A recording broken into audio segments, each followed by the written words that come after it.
सगळ्यांना नमस्कार. रविवारच्या दिवशी सकाळी बाकी रविवारची नियोजित व्यवधानं सोडून सगळेजण या ठिकाणी आवर्जून उपस्थित आहेत. त्या सगळ्यांना धन्यवाद करतो. महात्मा गांधीच्या नावाने निधी म्हणून जे स्मारक आणि इथली संस्था कार्यरत आहे त्याचे अध्यक्ष, त्याचे सचिव असणारे आमचे ज्येष्ठ सन्मित्र अनवरभाई, राजेश भाऊ आत्ता ज्यांनी माझा परिचय या ठिकाणी करून दिला, उपस्थितांमध्ये अनेक वेगवेगळ्या क्षेत्रातले सहकारी मान्यवर पाठीराखे आपण आहात. त्या सगळ्यांच्यांना अभिवादन करून ज्या विषयाबद्दल बोलण्यासाठी या ठिकाणी मला निमंत्रित केलं आहे त्याला सुरुवात करेल. पण त्याबद्दल थोडं सुरुवातीला एकूण त्याची चौकट विषय मांडणीतली आणि त्याबद्दल काय मला सांगायचं ह्याच्याविषयी निष्कर्षावर जात असताना त्याच्यातले तपशील काय, मुख्यतः त्या चौकटीतले महत्त्वाचे मुद्दे काय, 4 कोण काय हे सुरुवातीला सांगेल. म्हणजे तो विषय मांडणी पुढे जशी जाईल तशी तशी त्याच्याबद्दलचे काही जी स्पष्टता आपल्याला श्रोते म्हणून आपल्याला समजून घ्यायला मदत होईल. एक तर भारतीय मातीतील विवेकवाद हे जे काही त्याला शीर्षक दिलं आहे ती मी याबद्दल खरं गेले 5-6 वर्षापासून म्हणत आलो आहे की भारतीय कसावर आधारित विवेकात, म्हणजे 2017-18 पासून याबद्दलची काही विषय मांडणी छोट्या समूहांमध्ये कार्यकर्त्यांसोबत, संघटनेतल्या सहकाऱ्यांच्यासोबत, इतर समविचारी देशातल्या राष्ट्रीय आणि आंतरराष्ट्रीय पातळीवरच्या समविचारींच्या कार्यक्रमांच्या निमित्ताने हे करण्याचा मी प्रयत्न केला. आणि त्यावेळेला मी त्याला शीर्षक नेहमी देत आलो की rationalism on the basis of Indian ethos, म्हणजे भारतीय कसावर आधारित विवेकवाद, अशा शीर्षकाने त्याबद्दलची एक मांडणी केली जायला पाहिजे किंवा करावी असे एक मनोभूमिका घेऊन मी त्याविषयी बोलत आलो आहे. आणि त्या बोलण्यामध्ये एवढं तर नक्कीच मला समजलं आहे की अशा पद्धतीची मांडणी आत्तापर्यंत तरी भारतात त्या स्वरूपाचं वेगळ्या अंगाने कोणी केलेली नव्हती किंवा त्याच्याबद्दलचं अशा स्वरूपात लिखित स्वरूपात पुस्तक स्वरूपाचं कुठेही स्वतंत्रपणे काही उपलब्ध पण नाही. भारतीय कसावर आधारित किंवा भारतीय मातीतला विवेकवाद हे सांगण्याची गरज का वाटते हा एक मुद्दा आहे.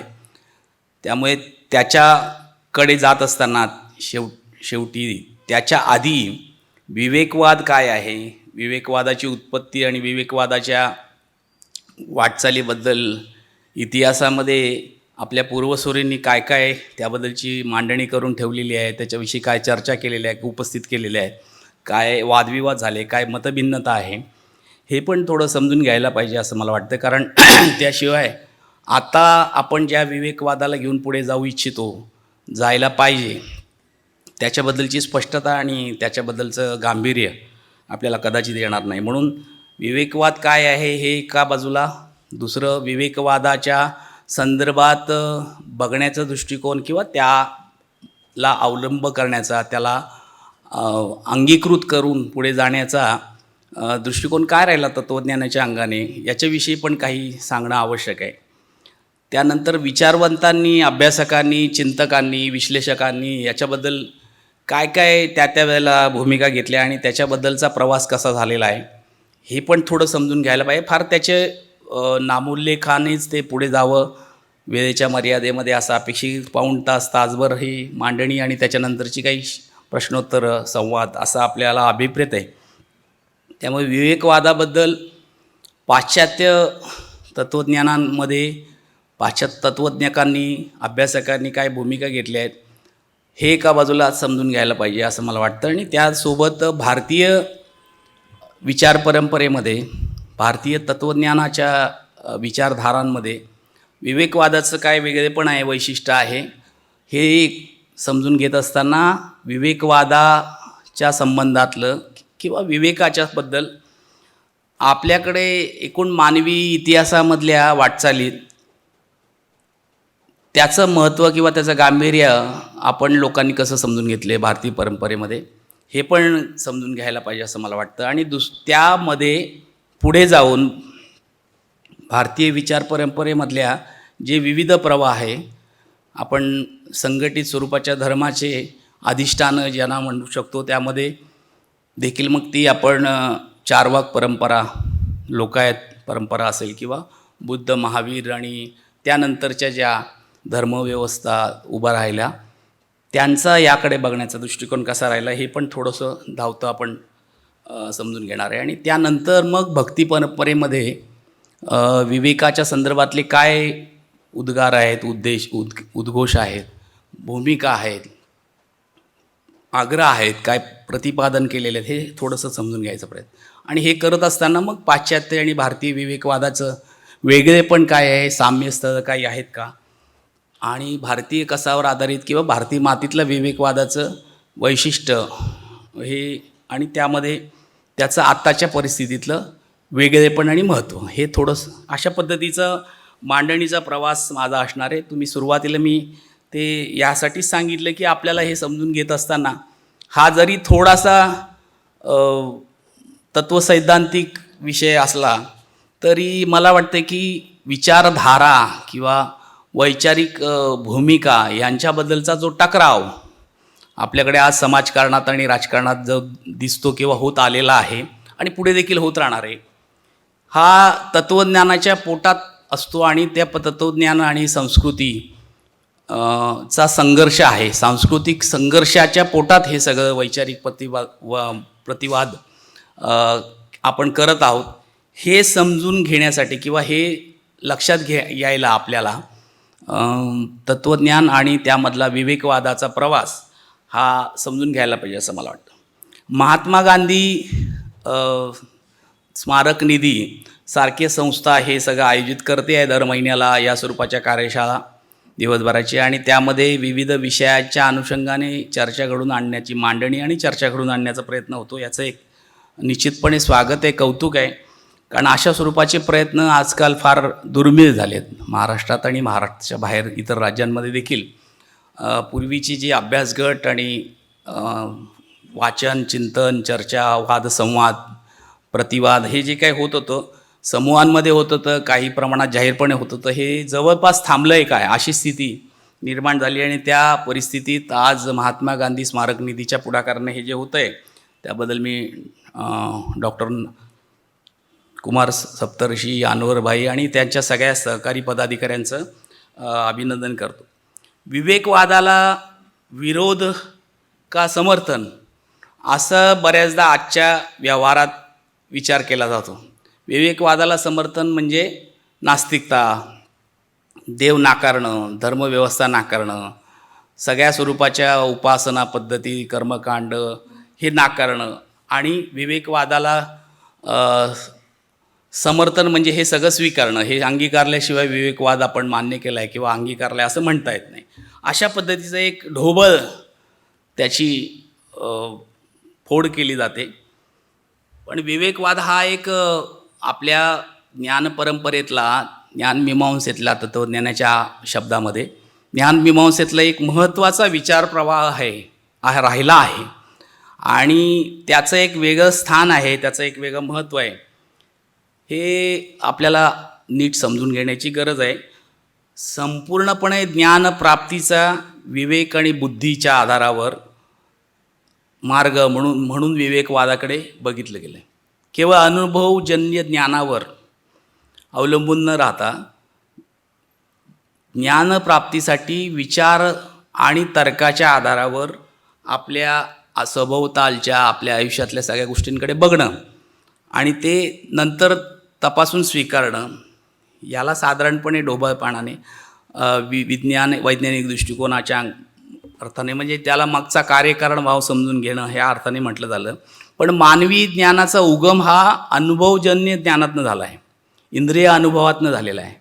इंद्रियांना ज्या ज्या काही अनुभूती येतात ते अनुभूतीवरनं आपल्याला काय याचा अर्थ लावण्याचा प्रयत्न जो केला गेला त्याला अनुभववाद म्हणून ओळखला जातं तत्त्वज्ञानामध्ये. आणि त्या अनुभववाद नाकारून अनुभवातनं सगळं ज्ञान मिळू शकत नाही अशा स्वरूपाचं प्रतिपादन जे व्हायला लागलं, त्याच्यातनं एक ज्ञान मिळण्याची पद्धती, ज्ञान मिळवण्यासाठी व्यवस्था लावण्याच्यासाठी आवश्यक अशी विचारधारा विचार पद्धती आणि संकल्पनांचं केवळ अनुभव नाही तर संकल्पनांचं स्पष्टीकरण करण्यातनं बुद्धीला धार आणण्यासाठी बुद्धीचा वापर करून निष्कर्ष काढण्यासाठी जे जे काही विचार केला जातो त्या विवेकवादाचा तो भाग म्हणून मानलं जातं. त्यामुळे अनुभववाद आणि विवेकवाद हे दोनही परस्पर विरोधी एका काळात राहिले आणि त्या परस्पर विरोधीच्या विवादातनं ज्या ज्या काही चर्चा संवाद वादविवाद झाले त्याच्यातनं मग पाश्चात्य तत्त्वज्ञानाचा पाया किंवा त्याच्या वाटचालीचं अधिष्ठान तयार केलं गेलं तयार झालं आहे. म्हणजे पाश्चात्य तत्त्वज्ञांमध्ये जी महत्त्वाची नावं घ्यायला पाहिजे किंवा ज्यांचा उल्लेख केल्याशिवाय आपण पुढे जाऊ शकत नाही त्यामध्ये देकार्तपासून तर कांटपर्यंत. तर देकार्त, स्पिनोझा, लाइब्निट्झ किंवा या सगळ्यांना विवेकवादी तत्त्ववेत्ते म्हणून ओळखलं जातं तत्त्वज्ञानामध्ये. आणि दुसऱ्या बाजूला John Locke, John Berkeley, David या सगळ्याचा विचार करून मग त्याला पुढे म्हणजे ज्या गृहीतकांच्या आधारावर परीक्षण करायचं त्याच्याबद्दल इमॅन्युएल कांटने खरं मांडणी केली. विवेकवाद आणि अनुभववाद या दोन्हींमधल्या गृहीतकांचं परीक्षण करून एकांगी अंगाने नाही तेच बघता येणार तर आपल्याला मानवी ज्ञानाचा उगम त्यातनं होतो, त्याचं स्वरूप आणि त्याची व्याप्ती आपल्याला समजून घेता येते. हे इमॅन्युएल कांटने पहिल्यांदा त्यावेळेला मांडलं होतं आणि त्यामुळे इमॅन्युएल कांटपासून पाश्चात्य तत्त्वज्ञानाच्या नवीन युगाला सुरुवात झाली असं मानलं जातं. तत्त्वज्ञानाच्या अभ्यासकांना हे माहिती आहे की इमॅन्युएल कांटचा अभ्यास केल्याशिवाय आपल्याला तत्त्वज्ञानाचा पाया काय राहिला आहे पाश्चात्य तत्त्वज्ञानाच्या हा आपल्याला समजून घेता येत नाही. त्यामुळे खरंखुरं ज्ञान यथार्थ ज्ञान मिळवण्यासाठी कुठल्याही संशय न ठेवता संशयातीत ते असलं पाहिजे. याच्यासाठी विवेकवादाच्या विचारधारेची विचारसरणीची आवश्यकता आहे अशा स्वरूपाची मांडणी त्यानंतर इमॅन्युएल कांटच्या पासून व्हायला सुरुवात. त्यामुळे त्यामध्ये ज्ञान हे आवश्यकतेच्या आणि निश्चितपणे सत्य असलेल्या विधानांवरच आधारित असू शकतं अशा स्वरूपाचं एक हायपोथेसिस ज्याला म्हणता येईल आपण गृहीतक ठेवलं जायला लागलं आणि त्याच्या आधारावर पुढचं चिंतन चर्चा व्हायला लागली. अनुभवापासून मिळणारं ज्ञान अनुभववादामध्ये जे मांडलं गेलं की अनुभवापासून मिळालेलं ज्ञान हे निश्चित संशयातीत आणि आवश्यकतेनुसार खरं असू शकत नाही हे विवेकवादाचं म्हणणं आहे. आणि अनुभवावर आधारलेले ज्ञान हे संशयग्रस्त असेल तर ते ज्ञान होऊ शकत नाही अशा पद्धतीचा दृष्टिकोन विवेकवादामध्ये मांडला गेला आहे.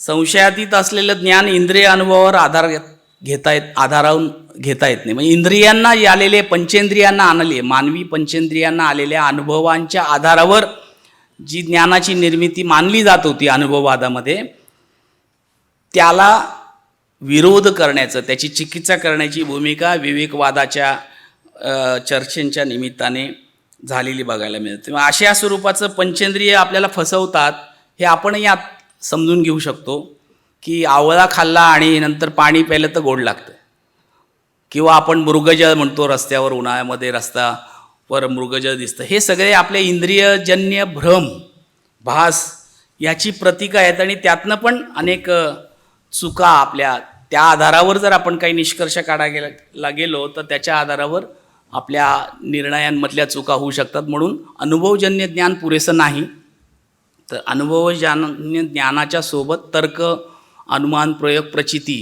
जे वैज्ञानिक दृष्टिकोनाचं पाया मानला गेला पुढे जाऊन त्याचं अधिष्ठान उभं राहिलं. त्याच्यातनं गणिती ज्ञान हे अनुभवाधिष्ठित प्राप्त करून देण्याचा विवेक की विचार पुढे आला. म्हणजे गणित हे ह्याचं फलित आहे. अनुभवजन्य ज्ञानानंतर विवेकवादाच्या विचारधारेने जी गृहीतकं मांडली त्याचं फलित हे गणित हे क्षेत्र आहे. निश्चितपणे आणि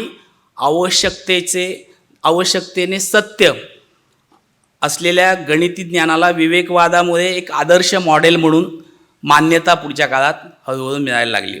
त्यामुळे प्लेटो हा पहिला विवेकवादी असं त्याला मानलं जातं.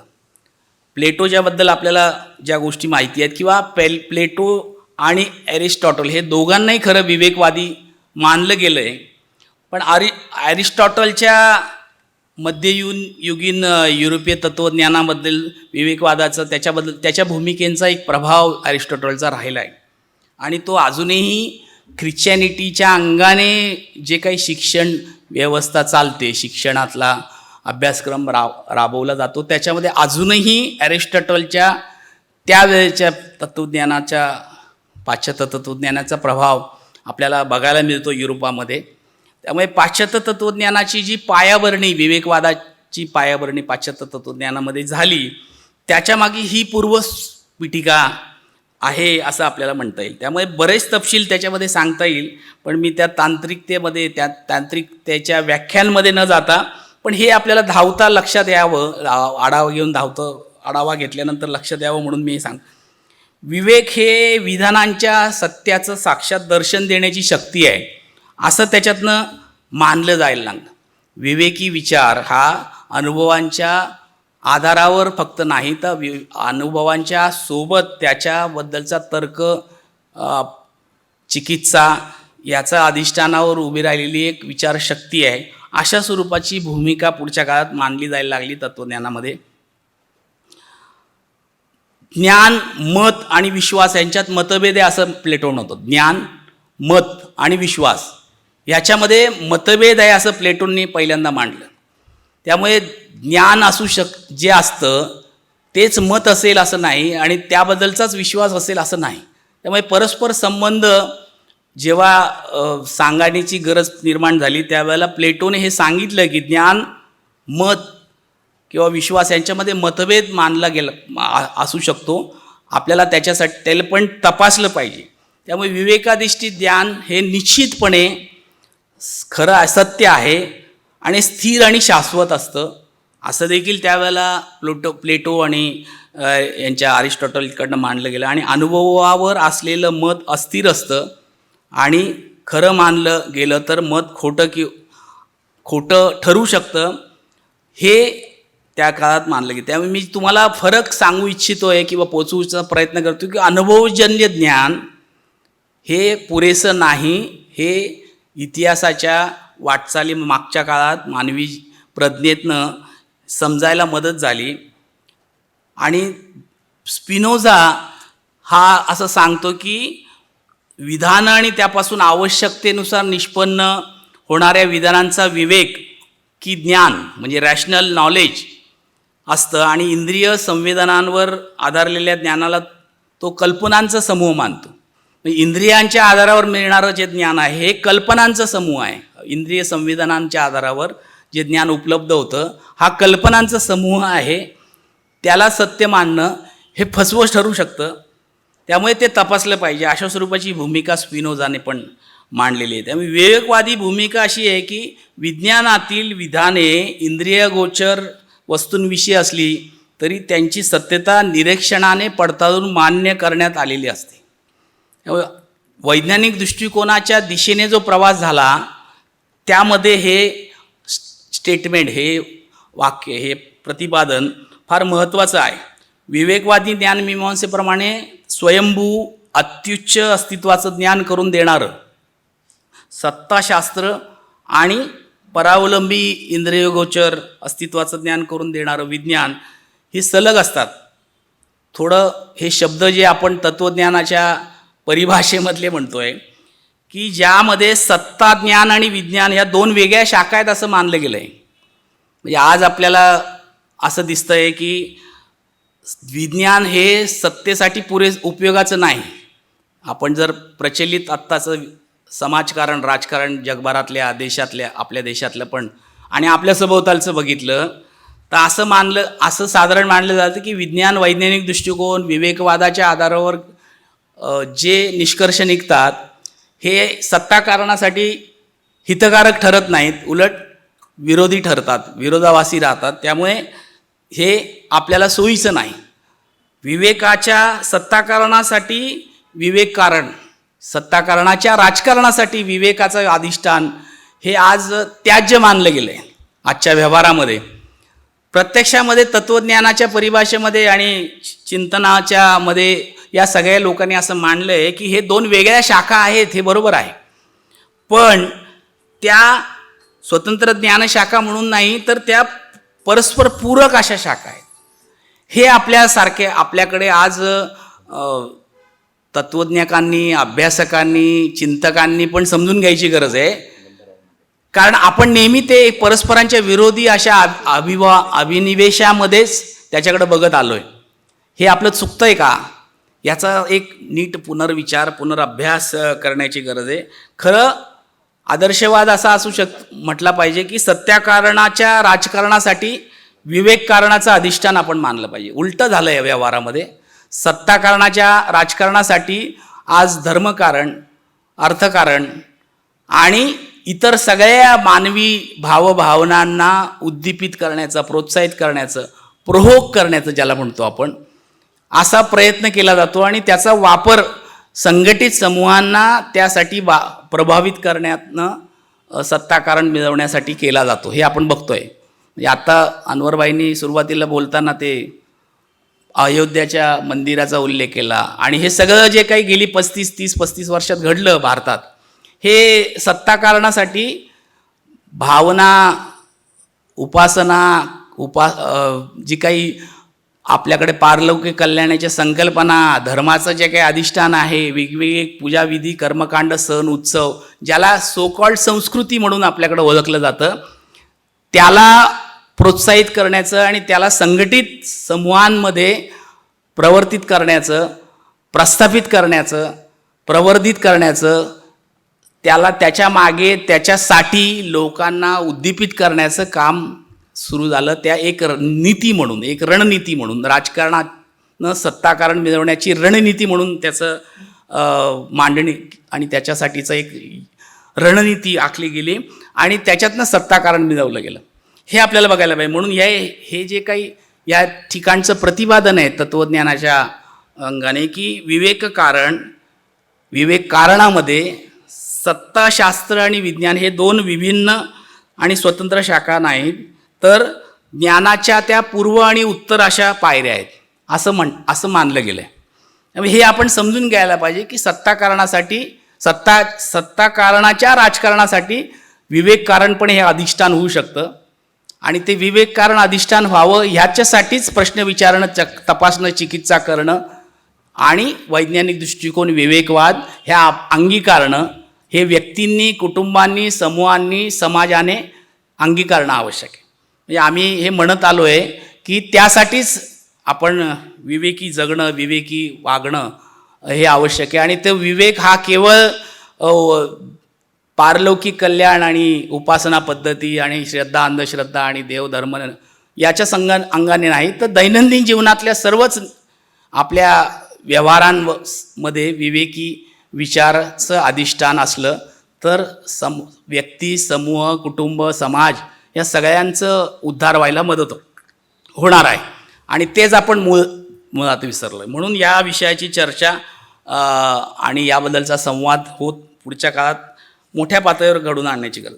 त्यामुळे हे मी पाश्चात्य तत्त्वज्ञानामधल्या जी अधिष्ठानं होती त्याच्या संदर्भातलं जे काही नोंदी होत्या त्या आपल्या पुढे या निमित्ताने सांगण्याचा प्रयत्न केला की कुठल्या अधिष्ठानावर पाश्चात्य तत्त्वज्ञानातनं विवेकवाद उभा राहिला आहे, पुढे आला आहे आणि समाजामध्ये रूढ झालेला आहे. 17व्या शतकामध्ये गणिती पदार्थ विज्ञानाचा उदय झाला आहे आणि या गणिती पदार्थ विज्ञानाचा विकास जर नीट बघितला, त्याच्यामध्ये काय काय टप्प्यात त्याचं प्रक्रिया घडलेल्या आहेत, तर विशेषतः विज्ञानाचं हे नवीन रूप म्हणून प्रस्थापित होत असताना गणिती पदार्थ विज्ञानाच्या मूलभूत संकल्पनांमध्ये, त्यांच्या घडणीमध्ये देकार्तसारख्या, लाइब्निझसारख्या विवेकवाद्यांची महत्त्वाची भूमिका राहिली. आणि हे महत्त्वाची भूमिका त्यांनी जे अनुभववादाच्या चिकित्सेतनं विवेकवादाच्या अधिष्ठान उभं करण्यासाठी जे काही चर्चा घडून आणल्या किंवा प्रतिपादनं केली, याच्यातनं त्याला पाया निर्माण झाला पदार्थ विज्ञानाच्या संशोधनाला. आणि हे माहिती की पदार्थ विज्ञानाच्या संशोधनातनं आपलं आजचं जे जगणं, आधुनिक माणसाचं जगणं सुखकर झालेलं आहे, ते व्हायला त्या वेळच्या या स्वरूपाच्या चर्चा आणि त्याच्या अधिष्ठानातनं निर्माण झालेलं संशोधन प्रक्रिया ही महत्त्वाची ठरली, उपयोगाची ठरली. त्यामुळे भौतिक पदार्थांचं स्वरूप उलगडून दाखवण्यात विलक्षण सामर्थ्यशाली ठरलेल्या पदार्थ विज्ञानाच्या पार्श्वभूमीवर विवेकवादी ज्ञानमीमांसेकडे पाहिलं पाहिजे. ज्या पद्धतीने आपल्या वेगवेगळ्या संशोधनांच्या वेगवेगळ्या क्षेत्रातल्या संशोधनांची प्रक्रिया पुढे गेलेली आहे आणि त्यासाठी जी अधिष्ठानं, विचारसरणीची अधिष्ठानं पाया मानली गेलेली आहेत, अधिष्ठान मानली गेलेली आहेत, त्यांच्याकडे आपण जर विवेकी ज्ञानमीमांसेकडनं पाहिलं तर त्याच निकष आणि तेच स्वरूपाचं जे काही अधिष्ठान आहे हे आपल्याला मानवी जीवनातल्या इतर सगळ्याच क्षेत्रांना, सगळ्याच घटनांना, सगळ्याच व्यवहारांना लागू करून आपल्याला पुढे अधिक सुखी संपन्न पद्धतीने जाता येणं मानवी संवहन शक्य आहे. कांट याने विवेकवादावरील कित्येक मूलभूत प्रश्न त्या काळात उपस्थित केले आणि कांट नंतर हेगेलने देखील विवेकवाद नवीन स्वरूपात मांडलेला आहे. त्यामुळे या सगळ्या ज्या काही विचार परंपरा आणि तत्त्वज्ञानाच्या मधल्या विवेक शक्तीचं स्वरूप, ज्ञानाविषयीचे त्यांचे संबंध, अनुभवाच्या घडणीतील विवेकाचे कार्य, याबद्दल हेगेलची मतं कांटपूर्व विवेकवाद्यांच्या भूमिकेहून भिन्न राहिलेली आहेत. त्यामुळे ही प्रक्रिया चिंतनाची, चर्चेची, वादाची, संवादाची सातत्याने, प्रतिपादनाची सातत्याने चालत आली पाश्चात्य विचारसरणीच्या प्रवाहांमध्ये. हे जसं पाश्चात्य विचारसरणीच्या प्रवाहांमध्ये झालं आहे की ज्यामध्ये तर्काला महत्त्व आहे, तर्क, विचार आणि त्याच्या आधारावर निर्माण होणारे निष्कर्ष, केवळ अनुभवजन्य ज्ञान पुरेसं नाही, त्याच्यासोबत तर्क, विचार, अनुभवजन्य ज्ञानाच्या नुसार पुढचा टप्पा जो म्हटला वैज्ञानिक दृष्टिकोनामध्ये आम्ही जे म्हणतो सतत आपण त्याच्याबद्दलचं म्हणतलं की निरीक्षण, तर्क, अनुमान, प्रयोग, प्रचिती. निरीक्षण, तर्क, अनुमान, प्रयोग, प्रचिती. प्रचिती पण सातत्याची प्रचिती, कायमस्वरूपी प्रचिती, अशा स्वरूपाचं त्याच्यामध्ये तपशील अजून सांगता येईल. त्यामुळे हे सगळं पाश्चात्य तत्त्वज्ञानाचं विवेकवादी विचारधारेचं अधिष्ठान राहिले. आता हे जसं एक पाश्चात्य तत्त्वज्ञानाबद्दल आपण पाहिलं तसं भारतीय तत्त्वज्ञानामध्ये काय भूमिका होती, म्हणजे भारतीय तत्त्वज्ञानाचा इतिहास अधिक जास्त प्राचीन आहे. त्याला प्राचीन भारतीय तत्त्वज्ञानाचं ही एक संकल्पनेचं महत्त्व आहे आणि त्याचं अधिष्ठान आहे सर्व स्तरावर. म्हणजे सर्व धर्मांच्या मध्यवर्ती ह्या स्वरूपाची मोक्ष ही किंवा मुक्ती ही संकल्पना आहे आणि भारतीय तत्त्वज्ञानामध्ये पण याचं एक महत्त्वाचं स्थान आहे.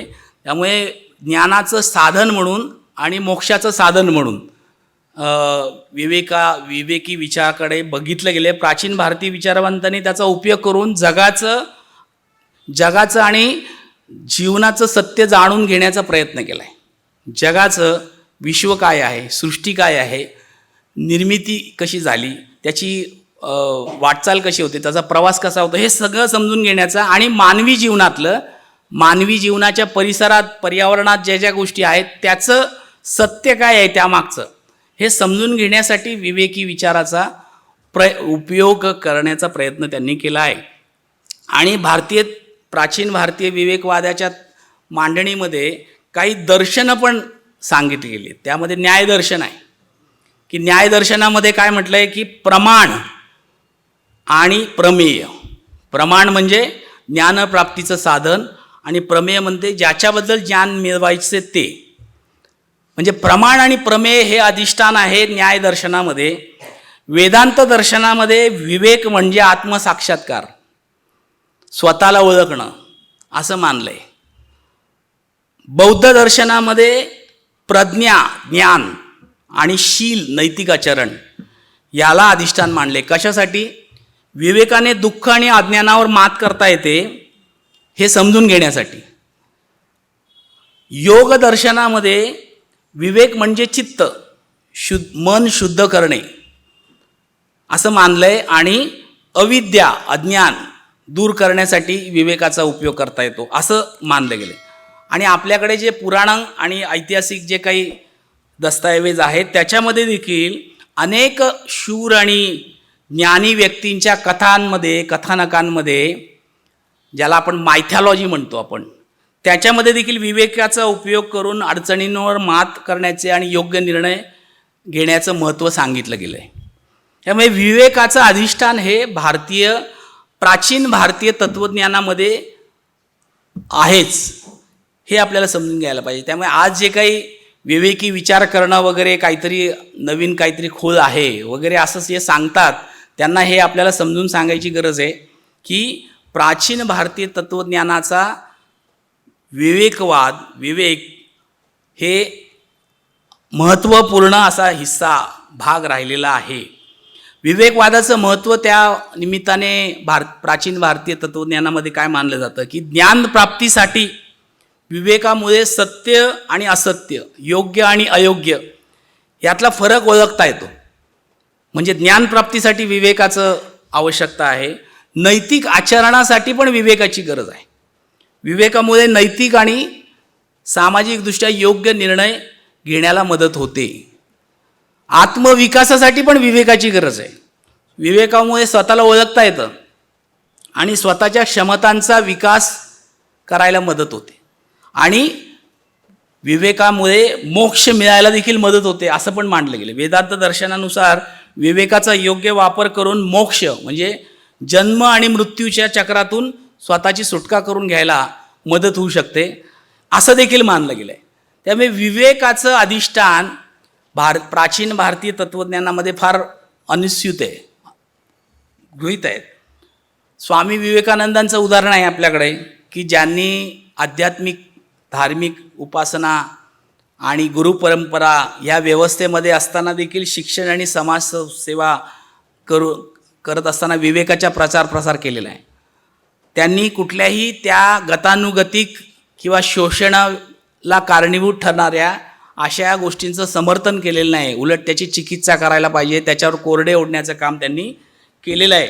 त्यामुळे प्राचीन भारतीय तत्त्वज्ञानामध्ये विवेक हा एक व्यापक आणि महत्त्वाचा विषय मानला गेला आहे आणि तो वेगवेगळ्या दर्शनांमध्ये व्यक्त देखील झाला आहे. जे दर्शनांचे उल्लेख केले की न्यायदर्शन, वेदांत दर्शन, बौद्ध दर्शन, योग दर्शन, पुराण आणि इतिहास याच्यामध्ये देखील विवेकाचं अधिष्ठान महत्त्वाचं आहे. आता विवेकाच्या मध्ये संबंधातली आजच्या परिस्थितीत किंवा अनेक शतकानुशतकं त्याची जी ओळख किंवा त्याची जी दुसरी समानार्थी शब्दार्थाने वापरले गेले तो इहवादी दृष्टिकोन. विवेकी माणसं इहवादी असतात किंवा विवेकाला मध्ये इहवाद अनुस्यूत आहे, अभिप्रेत आहे.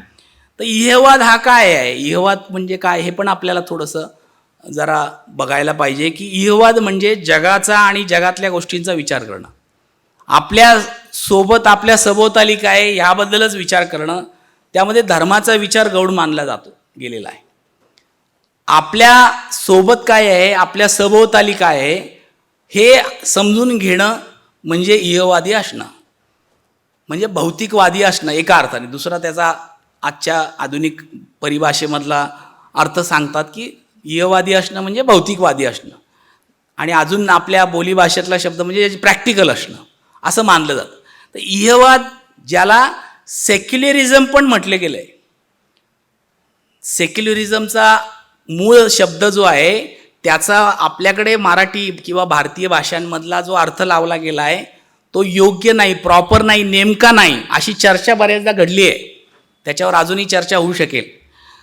त्या सेक्युलरिझम म्हणून तो मूळ शब्दच वापरणं योग्य राहील. इहवादाला सेक्युलरिझम पण म्हटलं गेलं. का म्हटलं गेलं आहे? कारण व्यक्तीने जगाचा आणि जगातील गोष्टींचा विचार करताना धार्मिक किंवा आध्यात्मिक विचारापेक्षा जास्त महत्त्व व्यावहारिक आणि भौतिक गोष्टींना द्यायला पाहिजे असं त्याचा अर्थ सांगितला गेला इहवादाचा. आणि व्यक्तीने आपल्या दैनंदिन जीवनामध्ये, सामाजिक जीवनात धर्माला फारसं महत्त्व देऊ नये असं देखील त्याच्यामध्ये अभिप्रेत आहे. त्यामुळे इहवादामध्ये धर्माचा प्रभाव कमी करणं म्हणजे इहवादी व्यक्तीला धर्माच्या प्रभावाखाली न येता स्वतःच्या विचारानुसार निर्णय घेण्याला प्रोत्साहित होणं अपेक्षित असतं. प्रत्यक्ष गोष्टींना महत्त्व देणं, आपल्या सभोवतालच्या आपल्या जीवनातल्या प्रत्यक्ष गोष्टींना इहवादात महत्त्व दिलं आहे. म्हणजे अनुभवाने आणि विज्ञानाने सिद्ध झालेल्या गोष्टींनाच जास्त महत्त्व दिलं पाहिजे असं इहवाद म्हणतो. सर्व धर्म समभावाचा पुरस्कार करतो. इहवाद सर्वधर्मीय लोकांना समान मानतो आणि कोणावरही धार्मिक आधारावर भेदभाव करू नये अशी भूमिका त्यामध्ये घेतो. वैज्ञानिक दृष्टिकोनाचा अंगीकार आणि तर्कसंगत विचारसरणीला महत्त्व इहवाद देतो. त्यामुळे भारतीय परिप्रेक्ष्यामध्ये इहवादाला आपल्या भक्ती परंपरामध्ये, तत्त्वज्ञानाच्या विचार परंपरांमध्ये, दर्शनांमध्ये पण स्थान राहिलेलं आहे. त्यामुळे हे पण आपण समजून घ्यायला काय, इहवादी दृष्टिकोन हा काही आताचा आधुनिक नाही, तो प्राचीन काळापासून मांडला गेलेला आहे आणि त्याचं एक वेगळं महत्त्व, वेगळं स्थान तत्त्वज्ञानामध्ये पण मानलं गेलेलं आहे. भारतीय राज्यघटनेनं तर आपल्या देशाला धर्मनिरपेक्ष सेक्युलर घोषित केलेलं आहे संविधानाने. आपल्या संविधानाच्या प्रिॲम्बलमध्येच त्याचा उल्लेख आहे. पण त्याचा अर्थ काय होतो हे समजून घ्यायला पाहिजे. त्याचा अर्थ किंवा अनर्थच जास्त केला झाला आहे. अर्थ लावण्याचा मध्ये हा एक अर्थ नेमका समजून घ्यायची गरज आहे तत्त्वज्ञानाच्या अंगाने मांडलेला, की भारत सरकार कुठल्याही धर्माला अधिकृत मानत नाही. सेक्युलर असणं याचा अर्थ की स्टेटला धर्म नाही, सरकारला कुठलाही धर्म नाही आणि सर्व नागरिकांना समान वागणूक देतो. सर्व धर्म समभाव याचा अर्थ की सर्व नागरिकांना समान अर्थ. आपल्याकडे त्याचा सोयीचा अर्थ धर्मांना समान वागणूक असा केला गेला आहे किंवा करण्याचा प्रयत्न झाला. तो आधीच्या सत्ताधाऱ्यांनी पण केला आणि आताच्या सत्ताधाऱ्यांनी पण सोयीने तो राबवला आहे किंवा राबवला जातो आहे. आणि त्याची परिपाक आपल्याला काय, आपण दोन मोठे धार्मिक आपल्याकडे होणारे उत्सव की जे सगळ्या समाजाला भेटीला जातात, ते कुंभमेळा असो किंवा अजून त्या स्वरूपाची इतर, हे सगळ्या गोष्टी याच्यातनं आपल्याला लक्ष. आता तुमच्याकडे पुणेकरांना गणेशोत्सव अनुभवायला मिळेल पुन्हा, आता तो राज्याचा उत्सव झालेला असल्यामुळे. त्यामुळे इहवादामध्ये हे अनुसूचित असणाऱ्या गोष्टी ज्या संविधानाने पण अंडरलाईन केलेल्या आहेत, भारतीय संविधानाने पण अंडरलाईन केल्या आहेत आणि जगातल्या फार कमी देशांमध्ये इतकं स्पष्ट भूमिका घेतली गेली. पाश्चात्य देशांमध्ये ही घेतली गेली. रेनेसॉन्स, जो फ्रेंच राज्यक्रांतीनंतर जो स्वातंत्र्य, समता, बंधुता हा आपल्याकडे मानवी उद्घोष आला, मानवी जीवनाला साठी आवश्यक असणारा, मानवी जगण्याला आवश्यक असणारा उद्घोष पुढे आला, तसं separation of state and religion, राज्य संस्था आणि धर्मसंस्थेचं विलगीकरण झालं पाहिजे अशी पण एक प्रभावी आणि अधिक आक्रमक अशी विचारसरणी त्या काळात पुढे आली आणि त्यातनं युरोपामधल्या देशांमधली राजेशाही गेली आणि आधुनिक सत्ता स्थापन झाल्या आणि त्याच्यामध्ये कमी जास्त प्रमाणात मग ती सरंजामदारी प्रभावातली होती. ती राजेशाही थेट नसली तरी त्या राजेशाहीचे काही अंश बाळगणारे, इंग्लंडसारख्या राणीला सर्वोच्च स्थान देण्यासारखं अशा पण काही त्याचे अंश आपल्या पाश्चात्य देशांमधल्या, युरोपीय देशांमध्ये व्यवस्थांमध्ये बघायला मिळतात. पण एक त्यातली भूमिका कॉमन राहिली की धर्माचं या ठिकाणी स्थान नाही, सत्ताकारणामध्ये धर्माचं अस्तित्व असता कामा नाही. हे पाश्चात्य विचारधारेमध्ये फ्रेंच राज्यकारतींच्या निमित्ताने ते अधिक प्रभावीपणे पुढे आले. त्यामुळे इहवादाचे जे फायदे मानले गेले त्यामध्ये सामाजिक समानता प्रस्थापित करण्यासाठी इहवाद आवश्यक आहे. वैज्ञानिक प्रगती घडवून आणण्यासाठी विज्ञानाच्या क्षेत्रात लोकांना प्रोत्साहित करणं आवश्यक आहे, त्यासाठी इहवादी दृष्टिकोन आवश्यक आहे. समाजामध्ये शांतता, सुव्यवस्था, सहजीवनासाठी शांतता आणि सुव्यवस्था हवी असेल तर धार्मिक वाद आणि त्याच्या निमित्ताने होणारी भांडणं, संघर्ष हे टाळता यावं म्हणून इहवादी दृष्टिकोनाचं महत्त्व मानलं गेलेलं आहे. त्यामुळे इहवादाच्या सोबत आपल्याकडे अधिक जास्त नेमका किंवा अधिक भूमिका घेणारा, टोकदार भूमिका घेणारा चार्वाक किंवा लोकायत विचार परंपरा मानली आपल्याकडे प्राचीन भारतीय तत्त्वज्ञानामध्ये आलेली अस्तित्वात होती. आणि त्या लोकायत दर्शन, चार्वाक दर्शनामध्ये प्राचीन भारतीय भौतिकवादी आणि नास्तिक दर्शन देखील त्याला म्हटलं जातं. प्राचीन भारतीय भौतिकवादी आणि नास्तिक दर्शन देखील लोकायत दर्शनाला किंवा चार्वाक दर्शनाला म्हटलं गेलं आहे तत्त्वज्ञानामध्ये. आणि हे दर्शन कशाच्या आधारावर आहे? अनुभव आणि प्रत्यक्ष प्रमाणावर ते आधारित आहे. अनुभव आणि प्रत्यक्ष प्रमाणावर. आपण पाश्चात्य तत्त्वज्ञानामधल्या विवेक तत्त्वज्ञानामध्ये हे पाहिलं की अनुभववादाच्या पुढच्या टप्प्यावर जाऊन विवेकवादाचं अधिष्ठान मानलं गेलं आहे.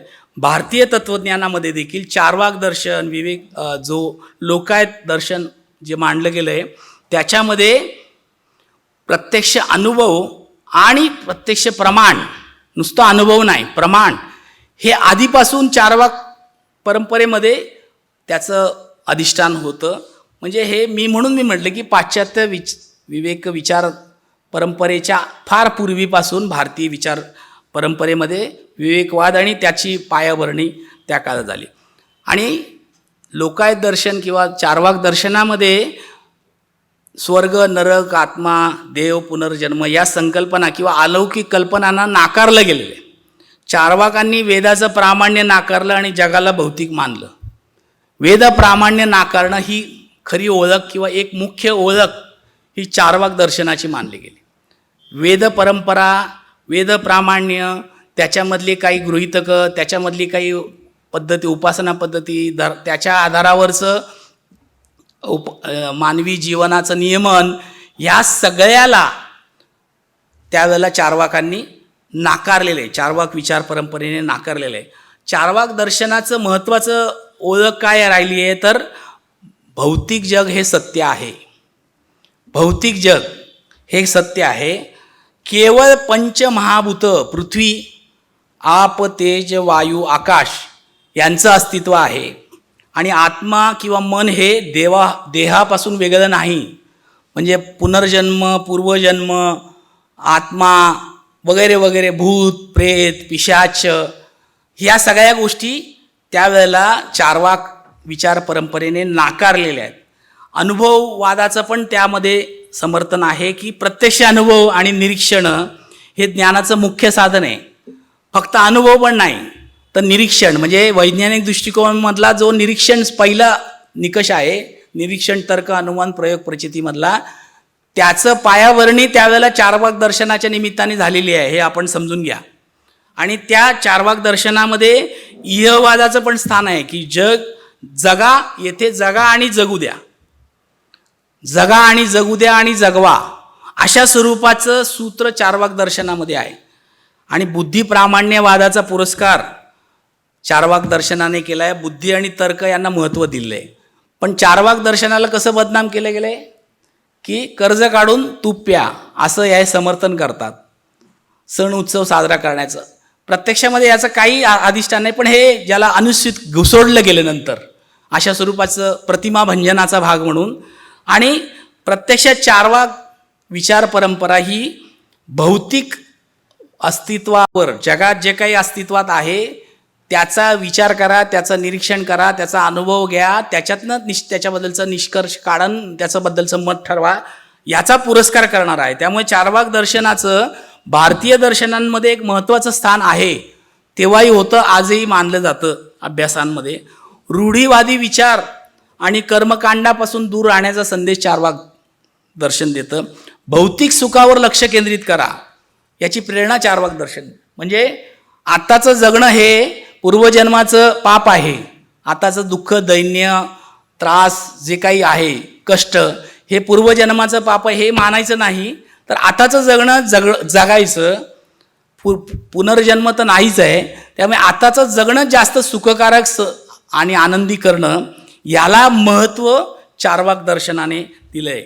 त्यामुळे भौतिक सुखावर लक्ष केंद्रित करण्याची प्रेरणा चारवाक दर्शन देतं आणि महत्त्वाचं म्हणजे प्रश्न विचारण्याची आणि सत्य शोधनाची प्रेरणा चारवाक दर्शन देतं. म्हणजे वैज्ञानिक दृष्टिकोनाचा पाया जो घातला गेला तो घालण्यामध्ये चारवाक दर्शनाचं महत्त्वाचं अधिष्ठान प्राचीन भारतीय तत्त्वज्ञानामध्ये विचार परंपरेमध्ये राहिलेलं आहे. त्याच्यानंतर आपल्याला बौद्ध तत्त्वज्ञानाचा पण विचार केला पाहिजे. कारण बुद्ध तत्त्वज्ञानाने विवेकवादाला देखील एक मोठं बळ दिलेलं आहे. विवेकवादी विचारसरणीसाठी व्यक्तीने स्वतः विचार करून तर्क लावून आणि सत्यता पडतून पाहिल्यावरच त्याचा स्वीकार करा. आत्तदीपो भव असं बुद्धाने म्हटलं. पहिल्यांदा स्वतःला समजा, स्वतःला तपासा आणि मग स्वीकारा. किंवा दुसऱ्याने सांगितलेलं पण किंवा मी स्वतः सांगितलेलं पण तुम्ही अंतिम सत्य मानू नका असं बुद्धांनी म्हटलेलं आहे. बुद्ध विचारधारेमध्ये अशा स्वरूपाची चिकित्सा करण्याचा साठीचा आग्रह धरला गेला आहे किंवा प्रोत्साहन त्यासाठी दिलं गेलं. स्वतःच्या अनुभवाने आणि तर्काने गोष्टी तपासून घेतल्या पाहिजेत याच्याविषयीचा आग्रही भूमिका. त्याचबरोबर अंधश्रद्धा आणि रूढींना विरोध बुद्ध तत्त्वज्ञानामध्ये प्रखर विरोध केला गेलेला आहे. आणि कुठल्याही प्रकारच्या अंधश्रद्धा, रूढी, प्रथा, परंपरा, उपासना पद्धती, कर्मकांड हे तुमचं दुःख हरण करू शकणार नाही, मानवी जीवन सुखी करू शकणार नाही, ते मानवी जीवन सुखी करण्याचा पर्याय नाही असं स्पष्ट भूमिका बुद्ध तत्त्वज्ञानामध्ये घेतली गेलेली आहे. बुद्ध तत्त्वज्ञानामध्ये बुद्धांनी सांगितलेली जी 4 आर्य सत्य आहेत आणि अष्टांगिक मार्ग आहेत, त्यामध्ये 4 आर्य सत्यांमध्ये काय, दुःखाचं कारण, दुःखाचा नाश आणि दुःख निरोधाचा मार्ग हे सांगण्याचा प्रयत्न केला आहे.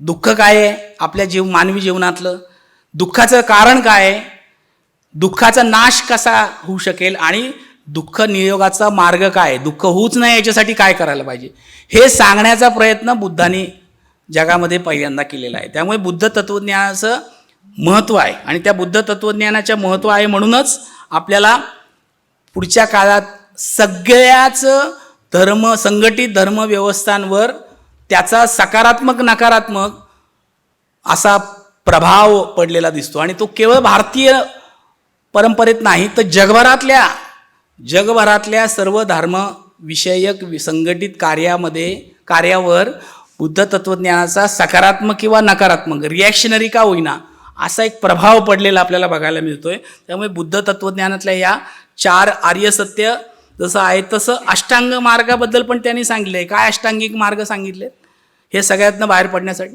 सम्यक दृष्टी, सम्यक संकल्प, सम्यक वाचा, सम्यक कर्म, सम्यक आजीविका, सम्यक व्यायाम, सम्यक स्मृती आणि सम्यक समाधी हे सगळे त्यांनी मार्ग सांगितलेत. ह्या सगळ्या दुःखाच्या मानवी जीवनातल्या ज्या अडचणी आहेत ह्याला पार करण्यासाठीचे मार्ग सांगितले, अष्टांगिक मार्ग. त्यामुळे 4 आर्यसत्य आणि अष्टांगिक मार्ग हे बुद्ध तत्त्वज्ञानाचं अधिष्ठान आहे. पण आपल्याकडे बुद्ध तत्त्वज्ञान आता उपासना पद्धती आणि पुन्हा मूर्तीपूजेच्या चौकटीमध्ये अडकून पडलेला आहे. कर्मकांडी उपासना पद्धतींमध्ये आणि प्रतीकांच्या लढाईमध्ये अडकून पडले. सगळ्याच धर्मांचं हे झालेलं आहे. त्यामुळे सर्वांना समान संधी, बौद्ध धर्मात कोणातही भेदभाव मानला गेलेला नाही आहे. प्रत्येक व्यक्तीला स्वतःच्या प्रयत्नांनी दुःख आणि अज्ञानाच्या पलीकडे जाता येतं आणि ही संधी देखील सर्वांना समान आहे, कुणाला कमी कुणाला जास्त नाही असं बुद्ध तत्त्वज्ञानामध्ये मानलं. आणि हे सगळं विवेकी विचाराचं लक्ष, विवेकवादी अधिष्ठान या सगळ्या बुद्ध तत्त्वज्ञानामध्ये आपल्याला आहे असं दिसतंय. ज्ञान आणि विवेकावर बुद्ध तत्त्वज्ञानामध्ये भर दिला आहे. बुद्ध धम्मामध्ये ज्ञानाला आणि विवेकाला जे महत्त्व आहे त्याच्यामुळेच व्यक्तीने स्वतःच्या बुद्धीने आणि ज्ञानाने सत्य जाणून घ्यावं आणि हाच उपदेश बुद्धांनी यामध्ये केला आहे. त्यामुळे बुद्ध तत्त्वज्ञानाचं महत्त्व आहे भारतीय विवेकवादी विचारधारेचं अधिष्ठान उभं राहण्यामध्ये. त्यानंतर जैन धर्माचं पण एक वेगळं अधिष्ठान आहे. जैन धर्मात पण प्रश्न विचारणं, तपासणं, विवेकी विचार ह्याला एक महत्त्व आहे. आणि प्रत्येक व्यक्तीने आपल्या कृतीमध्ये आणि विचारामध्ये विवेकाचा वापर करायला पाहिजे याच्यासाठीचं आग्रही भूमिका जैन तत्त्वज्ञानामध्ये घेतली गेलेली आहे. तीर्थंकरांच्या सगळ्या वचनांमध्ये देखील याचा उल्लेख आलेला आपल्याला बघायला मिळतो. ज्ञान मिळवणं आणि त्याचा विवेकाने वापर करणं हे धर्मपालना करण्याचंच महत्त्व आहे असं जैन तत्त्वज्ञान म्हणतं. म्हणजे ज्ञान मिळवणं आणि त्याचा विवेकाने वापर करणं हे धर्माचं पालन करण्याचंच एवढंच महत्त्वाचं आहे असं जैन धर्म म्हणतो. पापपुण्य संकल्पनेबद्दल देखील त्यांनी असं म्हटलं आहे की कोणते कृत्य पाप आणि कोणते कृत्य पुण्य आहे हे विवेकाने ओळखता येतं. हे कुणीतरी सांगितलं म्हणून आपण स्वीकारायचं नाही, तर हे आपल्यालाच ठरवता येऊ शकतं की काय पाप, कशाला पाप म्हणायचं आणि कशाला पुण्य म्हणायचं. अहिंसा, नॉन व्हायलन्स हा तर जैन तत्त्वज्ञानातला धर्माचा एक महत्त्वाचा गाभा सूत्र आहे. आणि अहिंसेचं पालन करण्यासाठी पण विवेकाची गरज आहे.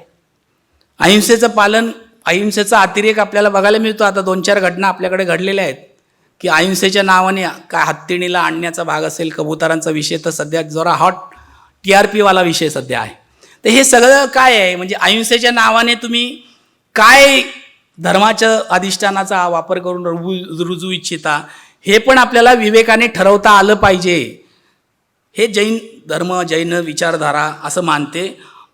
पंचपरमेष्ठी, जैन धर्मातलं पंचपरमेष्ठी म्हणजे काय, 5 पवित्र व्यक्ती हे विवेकाचं प्रतीक आहेत. आणि त्याबद्दल त्यांच्या ज्ञानकोशामध्ये याबद्दलचं बरंच तपशिलात लिहिलं आहे. ते मुळातनं खरं वाचलं पाहिजे आपण. सत्य आणि असत्य कसं ओळखायचं, फरक, आणि त्यानुसार आचरण कसं करायचं याच्याविषयी देखील भूमिका जैन धर्म, जैन तत्त्वज्ञान मानतं. आणि त्याच्यामध्ये पण विवेकाचा वापर करण्याचा आग्रह धरतं.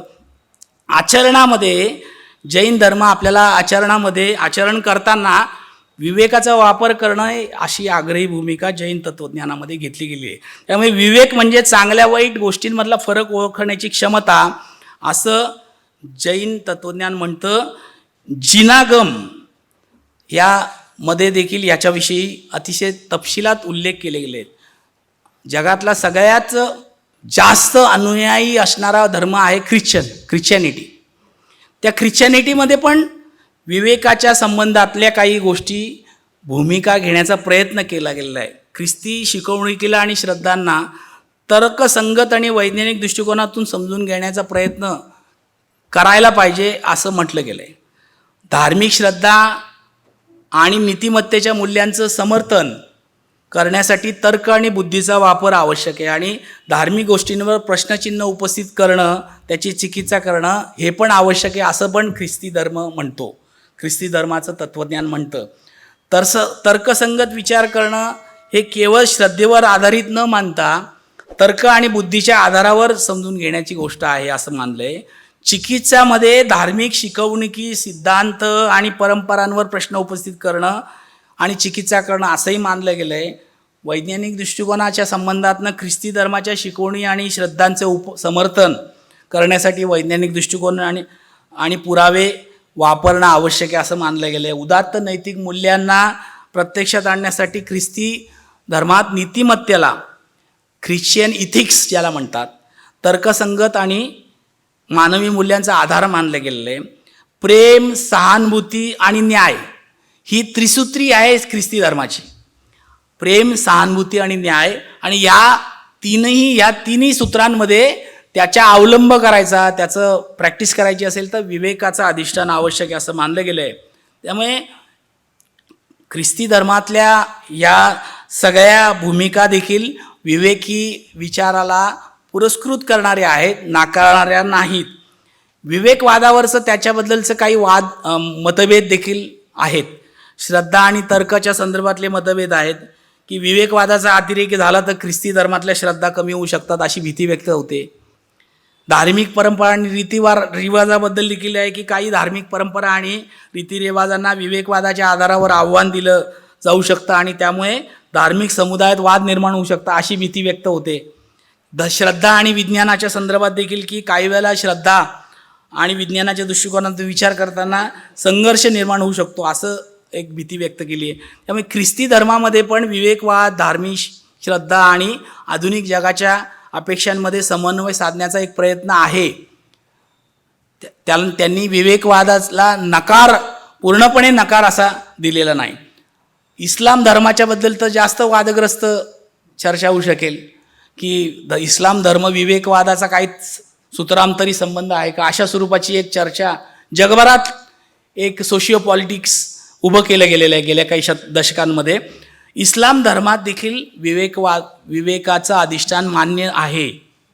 इस्लाममध्ये अल्लाह देव हा एकमेव आहे आणि त्याची शिकवण कुराण आणि प्रेषित मोहम्मद यांच्या मार्गावर चालणं हे विवेकपूर्ण मानलं जातं.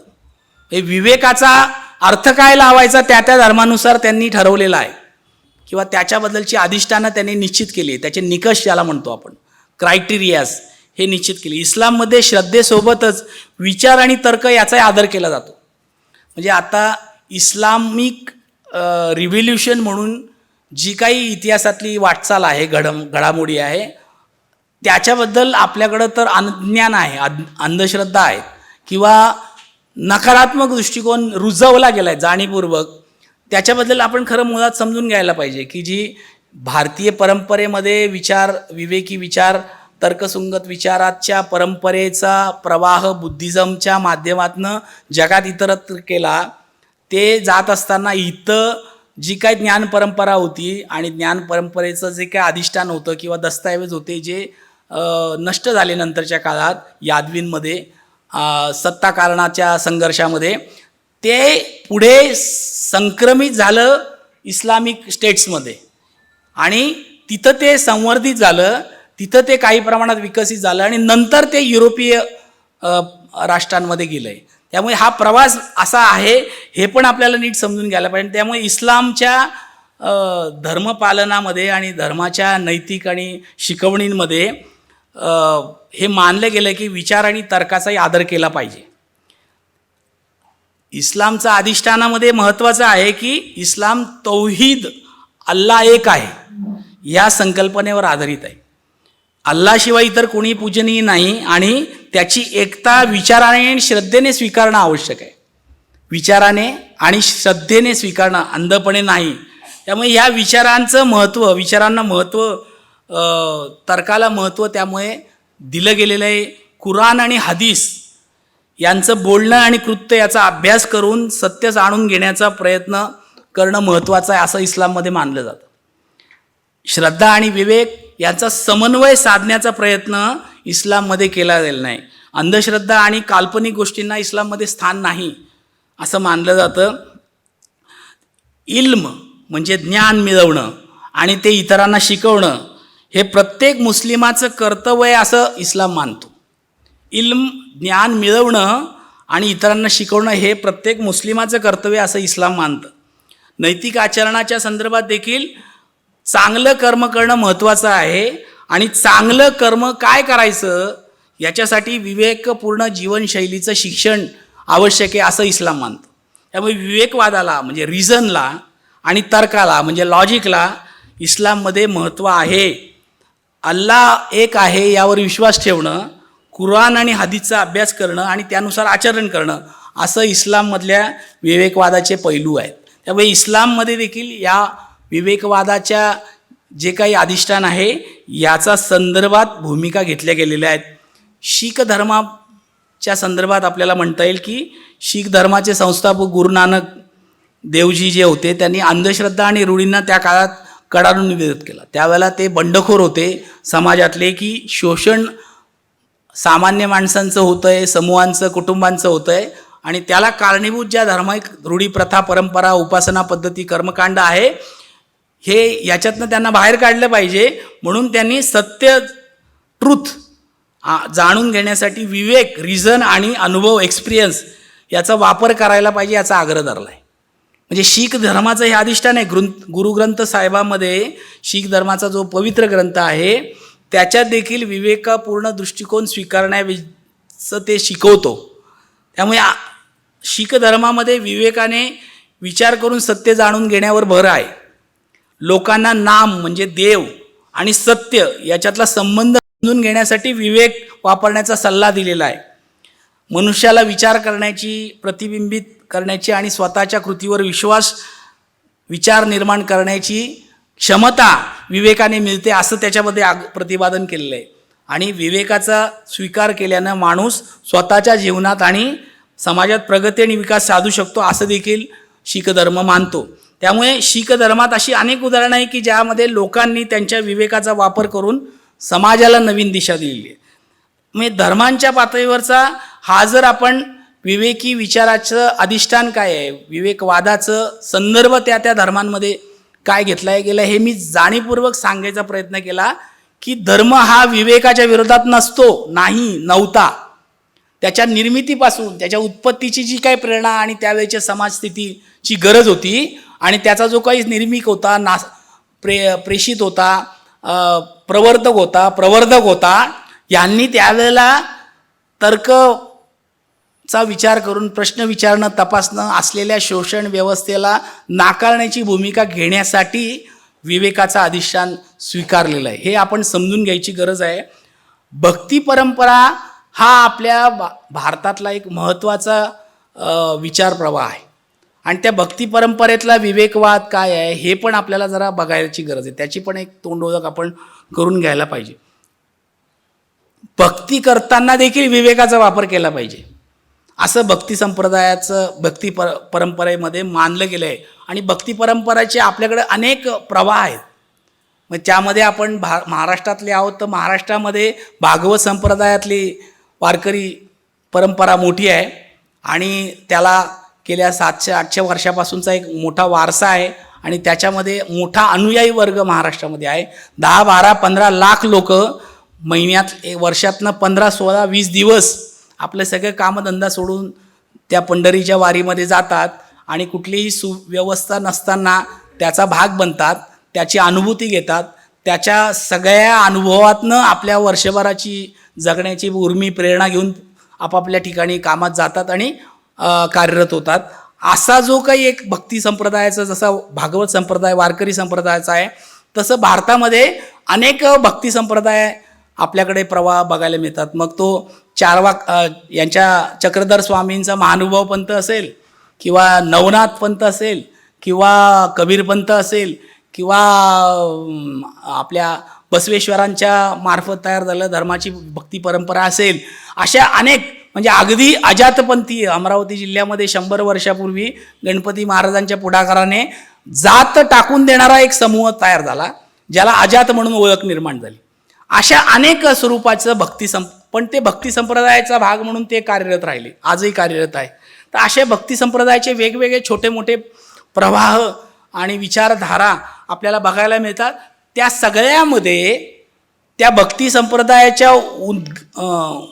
निर्मितीपासून त्याच्या पुढच्या वाटचालीमध्ये त्याचे जे उद्गाते होते, त्याचे जे प्रवर्तक होते, त्यांनी देखील त्यावेळेला विवेकी अधिष्ठानाचा वापर करूनच असलेल्या व्यवस्थेतल्या दमन आणि जो असमानता, सामान्य माणसांचा जो अपमान, त्यांना सन्माननीय मानवी जगण्याचा जो अधिकार आहे तो नाकारणं, हे सगळं जे होत होतं, याला टाळण्यासाठी किंवा याला नाकारण्यासाठी त्याच्या विरोधात जाऊन स्वतंत्रपणे भक्तीचा एक प्रवाह उभा केलेला आहे आणि तो पुढे जाऊन वाटचाल करत राहिला आहे. त्यामुळे भक्ती संप्रदायामध्ये कोणताही निर्णय घेण्यापूर्वी चांगल्या वाईटाचा, योग्य अयोग्यतेचा विचार केला पाहिजे.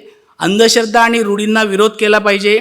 भक्तीमध्ये अनेकदा अंधश्रद्धा आणि रूढींचं पालन केलं जातं, हे आपण पाहतो आहे. आत्ता अनेक असे आध्यात्मिक संप्रदाय आहेत जे भक्ती संप्रदायाचा भाग म्हणून, पंथ म्हणून स्वतःला ची ओळख सांगतात आणि वेगवेगळ्या व्यक्ती नामाने ते ओळखले, श्री श्री श्री वगैरे वगैरे वगैरे असं ओळखले जातात. आणि ते मानवी जीवन सुखी समाधानी संपन्न करण्यासाठी आमच्याकडे, आमच्या संप्रदायाचा, आमच्या पंथाचा घटक व्हा असं दावा करतात. काही वेळेला पॉप्युलॅरिटी मिळवण्यासाठी, प्रसिद्धी मिळवण्यासाठी किंवा लवकर लोकांमध्ये बिंबवण्यासाठी चमत्कारांचा पण आधार घेतात. चमत्काराला नमस्कार करायला समाजामध्ये अनेक समूह तयार असतात. त्यामुळे असे जे कोणी आहेत त्यांच्यामध्ये त्या स्वतःला अशा स्वरूपाचा आध्यात्मिक संप्रदाय म्हणून घेणाऱ्यांमध्ये विवेकाचं अधिष्ठान नाही. तिथं शोषण आहे, असमानता आहे, तिथं गुरु परंपरेच्या नावाखाली मोठ्या प्रमाणातली मानसिक गुलामगिरी निर्माण करण्याचं एक मोठं षडयंत्र आहे. त्यामुळे त्याबद्दल मी बोलत नाही, ती भक्ती संप्रदायाचा ते घटक नाही, हे कृपया लक्षात घ्या. नाही तर आपल्याकडे तर महाराष्ट्र शासनाने दिलेले 2-2 पुरस्कार आहेत महाराष्ट्र काय भूषणाचे, की जे भक्ती संप्रदाय बैठकांच्या नावाने चालतात आणि अनेकांची डोकी, प्रामुख्याने ग्रामीण कष्टकरी वर्गातल्या बायकांची, महिलांची डोकी खराब करतायत. त्यांच्या घरातल्या निर्णयांमध्ये त्यांचे हस्तक्षेप मोठ्या प्रमाणात वाढलेत. एक संप्रदाय तर असा आहे की नवरा बायकोने बहीण भावासारखं राहावं असं म्हणून सांगितलं जातं आणि त्या पद्धतीने त्या ट्रीट करण्याचा आणि शिवभक्ती करण्याचा शिवबाबाच्या नावाने सांगितलं जातं. असे अनेक आहेत. ते भक्ती संप्रदाय असं मी मानत नाही. त्यामुळे आपण आपल्या डोक्यात जर काही असं असेल तर ते जरूर बाजूला ठेवा किंवा तसं त्याला जुळून घेऊ नका.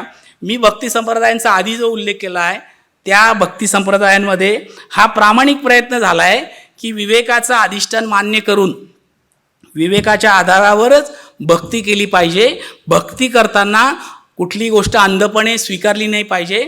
तर्काचा विचार करून भक्तीचा अवलंब केला पाहिजे. स्वतःच्या अनुभवावर विश्वास ठेवून भक्ती करताना स्वतःच्या अनुभवांना आणि ज्ञानाला महत्त्व देणं आवश्यक आहे असं मानलं गेलं.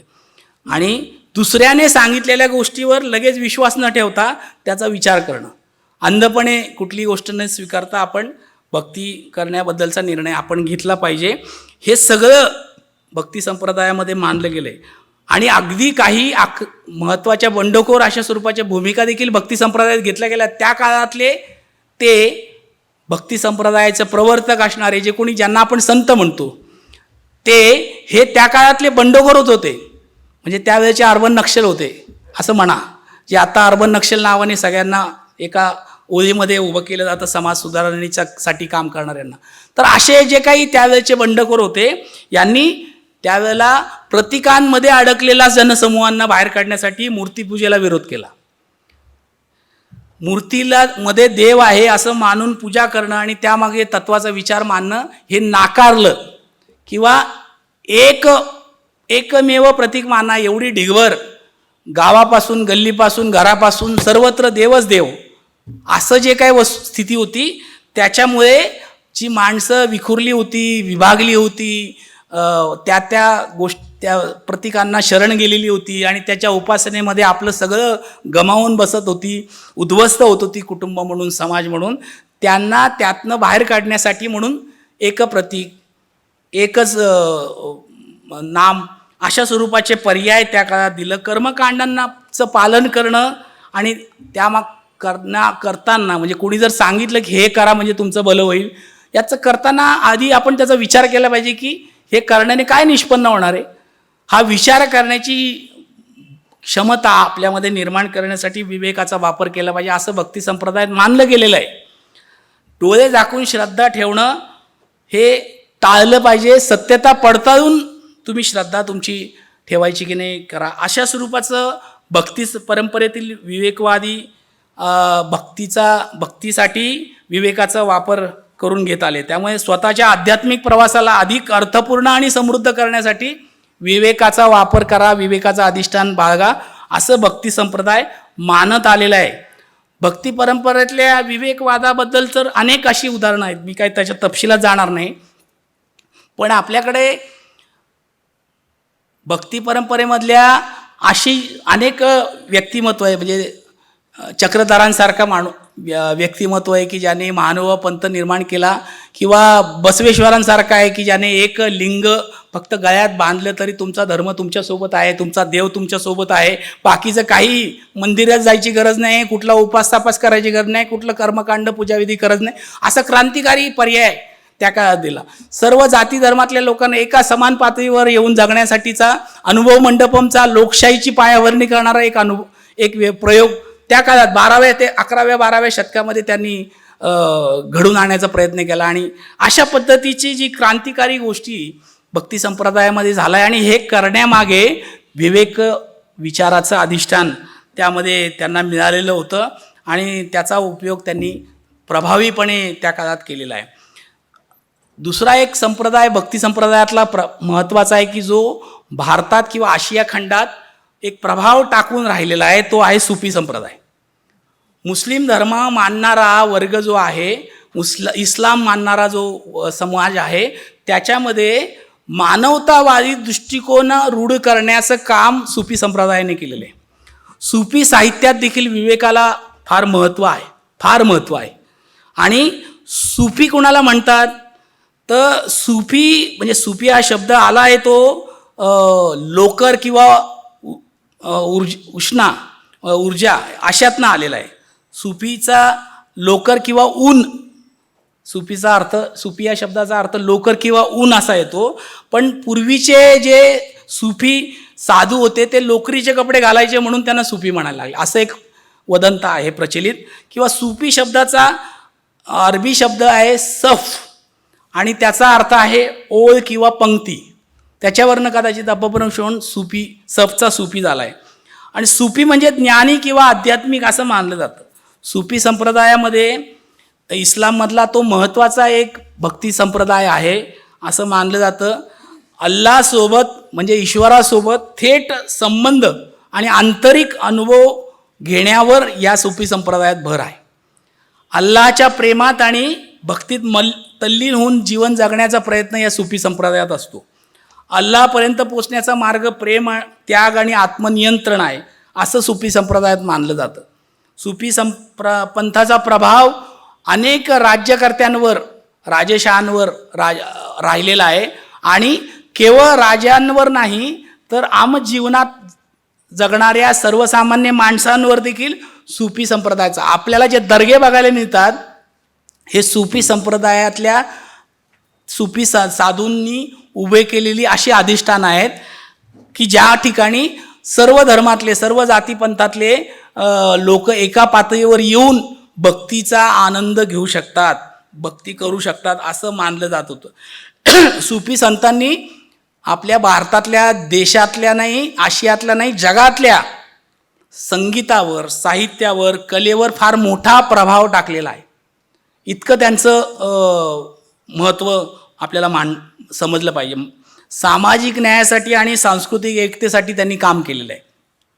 आणि सुफी संप्रदाय म्हणजे आपल्याकडे छत्रपती शिवाजी महाराजांचे वडील शहाजी आणि त्यांचे बंधू शरपोजी ही नावं कुठून आली आहेत तर त्यावेळेच्या सुफी संप्रदायातले साधूंची नावं आणि त्यांचा मानणारा तो कुटुंब भोसले घराणं होतं म्हणून त्याच्यातनं ती नावं आलेली. तर अशा स्वरूपाची अनेक उदाहरणं आहेत, अनेक उदाहरणं. आपल्या खानपान संस्कृती, आपली कला, आपलं साहित्य, आपलं संगीत, आपल्या वेशभूषा यावर मोठ्या प्रभाव सुफी संप्रदायातल्या त्या सगळ्या विचारधारेतल्या लोकांचं राहिलेलं आहे. सुफी साहित्यामध्ये वजाहत उल वजूद हा सिद्धांत खूप महत्त्वाचा मानला जातो. त्याचा अर्थ असा आहे की सत्याची एकता आणि सृष्टीतील सर्व गोष्टी एकाच सत्याचा अंश आहेत आणि त्यामुळे सर्व माणसं आणि वस्तू एकाच ईश्वराचं रूप आहेत असं मानणं हे अधिष्ठान त्याचं मागे आहे. आणि सुफी संत यांच्या साहित्यातून लोकांना जगाकडे अधिक सकारात्मक दृष्टीने पाहण्याचा, प्रेम आणि सहानुभूतीने वागण्याचा आणि आध्यात्मिक ज्ञानाकडे वाटचाल करण्याला प्रेरणा मिळाली. त्यामुळे सुफी संप्रदाय हा महत्त्वाचा प्रभाव टाकणारा, खोलवर प्रभाव टाकणारा असा एक भक्ती संप्रदाय राहिलेला आहे भारतामध्ये. आता मी म्हटलं की संतांचं जे मी म्हटलं भक्ती संप्रदायातल्या वारकरी भागवत संप्रदाय, वारकरी संप्रदाय जो आहे याच्यातल्या संतांचे तर आपल्याला उल्लेख माहिती आहेत किंवा संतांचं योगदान माहिती आहे. पण त्याचा एक प्रभाव जो आपल्या समाज जीवनावर आजही कमी जास्त प्रमाणात आहे, त्याच्यामध्ये देखील त्या वेळेला त्या संतांनी जे काही म्हटलं आहे किंवा जे काम केलं आहे किंवा जे सांगण्याचा प्रयत्न केला आहे ती त्यावेळेची बंडखोरीच होती. त्यावेळेचा तो समाजातला विद्रोह होता. तो त्या एकट्याने ते करायचा प्रयत्न केला. ज्यांना नामदेवांनी संघटित केलं पंढरपूरच्या वाळवंटात आणि ही जी काही वारीची परंपरा सामूहिकपणे एकत्र येण्याची त्यातनं पुढे झाली, जी 700-800 वर्ष गेली चालू आहे.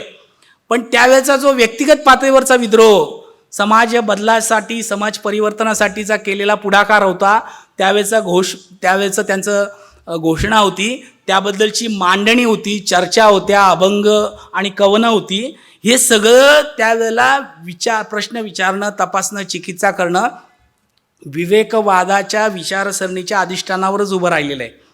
त्यावेळेला संतांचे अनेक अभंग असे सांगता येईल. तुकाराम महाराजांचा आम्ही अंधश्रद्धा आणि विवाहामध्ये हे सांगतो की मुलं होण्याला नवस सायासे मुलं होती तर का करणे लागे पती. आता जेनेटिक सायन्स आणि आपलं प्रजननशास्त्र हे आपल्याला 5वी 6वी 7वी 8वीमध्ये शिकवलं जातं आणि त्याच्यामुळे ते माहिती आहे. पण हे त्यावेळेला 400-300 वर्षापूर्वी सांगणारी माणसं होती आणि ती कशाच्या आधारावर सांगत असतील बरं?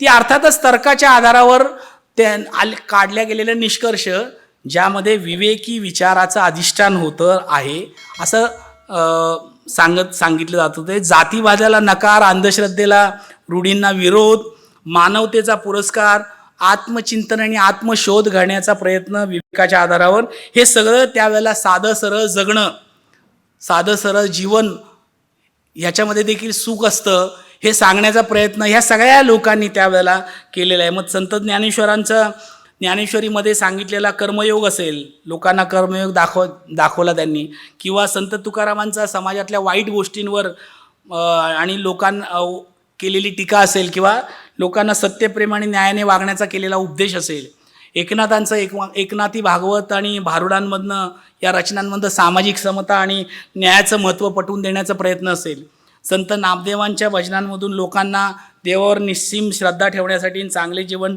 जगण्यासाठीचा दिलेला संदेश असेल, हे सगळं त्या काळातल्या संतांनी विवेकी विचाराचं जे चार्वाक आणि बुद्ध आणि जैन महावीरांच्या विचारधारेच्या जे काही वेगवेगळे प्रभाव त्यांच्यावर त्या काळात आले असतील त्याचा परिपाक आहे तो, त्यातल्या विवेकी विचाराचा परिपाक आहे.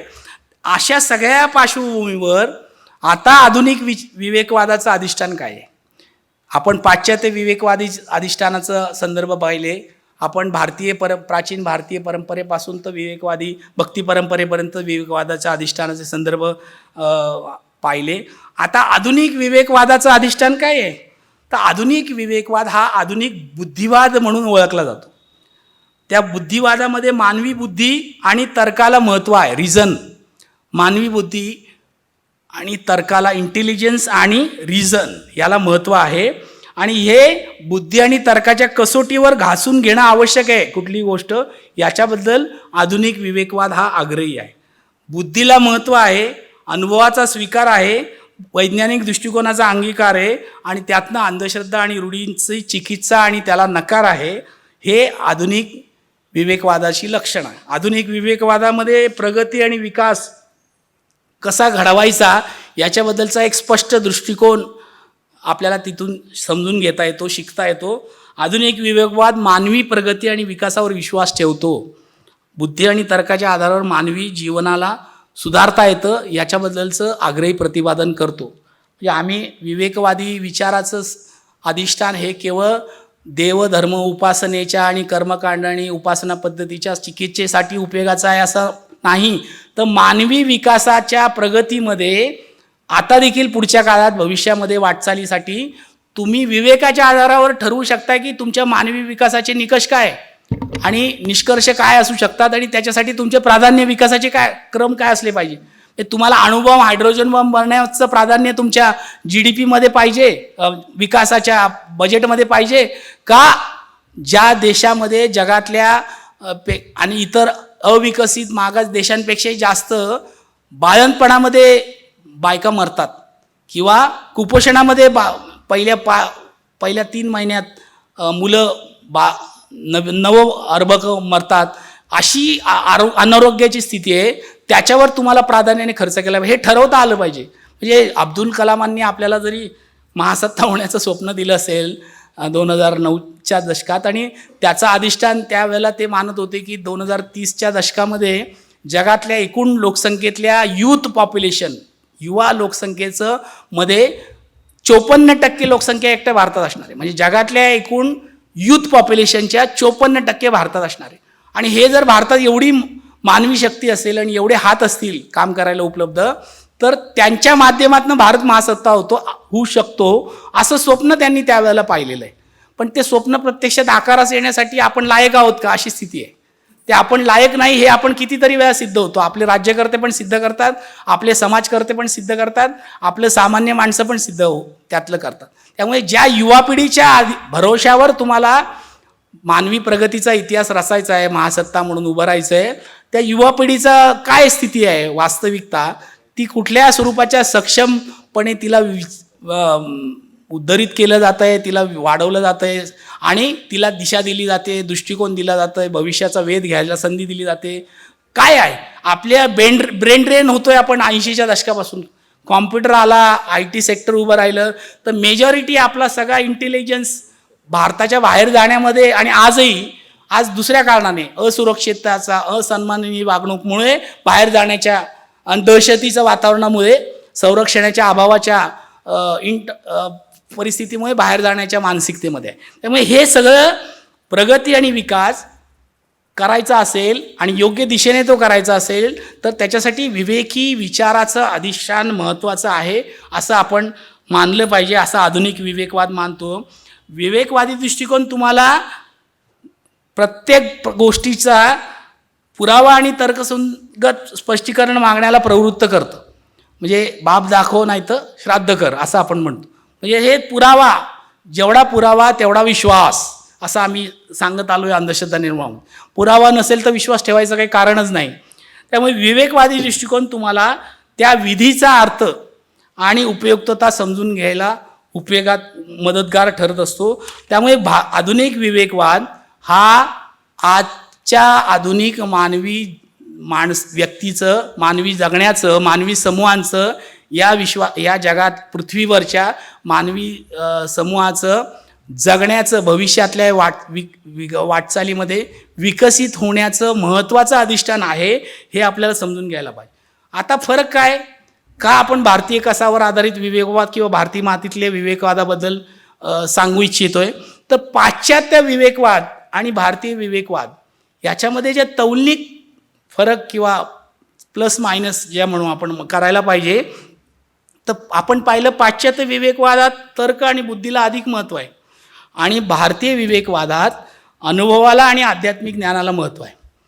आता ह्याच्याकडे बघताना असं आपण बघायला पाहिजे काय ह्याच्यात महत्त्व वेगळं, याच्यात वेगळे पण काय आहे.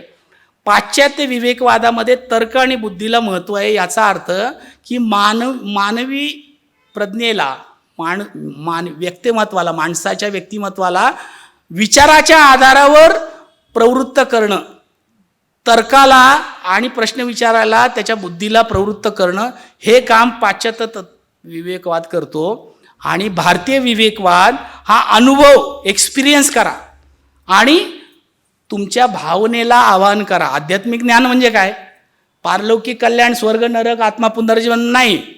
आध्यात्मिक आत्मज्ञान,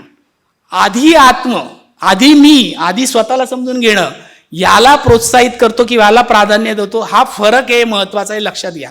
आणि हा फरक समजून घेतल्यानंतर या फरकामध्ये भारतीय तत्वज्ञान, भारतीय विवेकवादाचं वेगळेपण आहे, जे आपल्याला आताच्या विज्ञानाच्या आधारावर मेंदू, मानववंशशास्त्र, मेंदूचा अभ्यास आणि मानवी व्यक्तिमत्व याचं जे काही संशोधन पुढे आलेलं आहे, याला समजून घेतलं तर समजेल. आणि ते काय आहे ते मी नेहमी सांगत आलो आहे अंधश्रद्धा नियमामध्ये पण, की मनुष्य हा प्राणी आहे.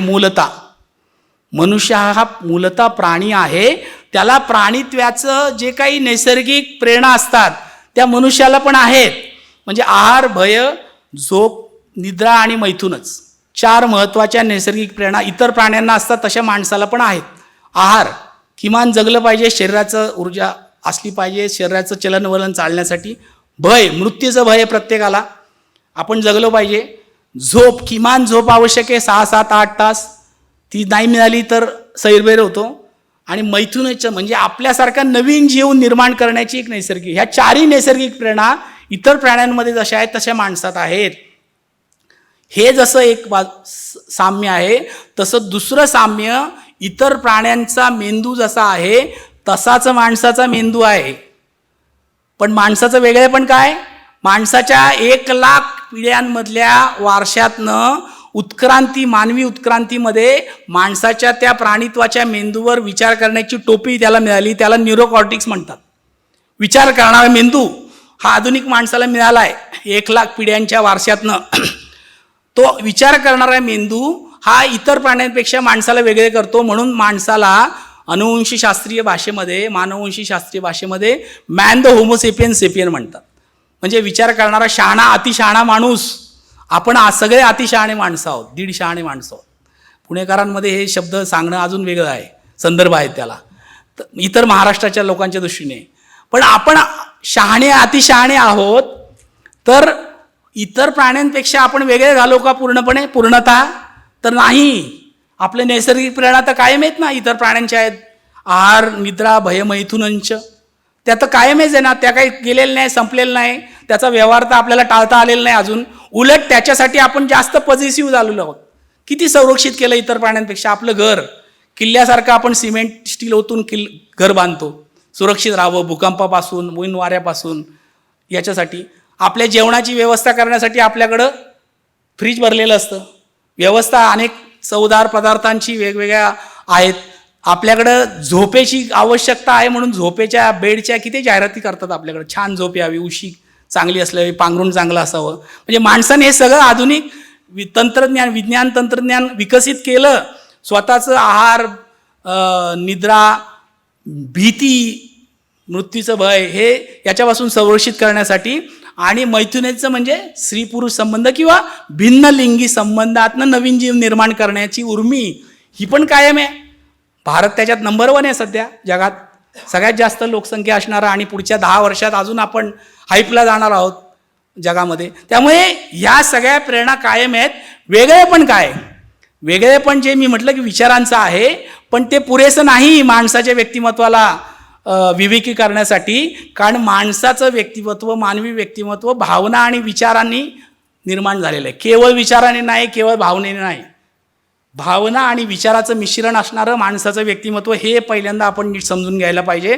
त्यामुळे त्याला फक्त पाश्चात्य विवेकी विवादाप्रमाणे तर्काचा आणि आधारे विचार, बुद्धीप्रमाणे विचार करण्याचं अधिष्ठान देऊन पुरेसं नाही. भारतीय विवेकवादाच्या परंपरेमध्ये त्याला विचाराच्या सोबत भावनेला देखील आवाहन केलं गेलेलं आहे.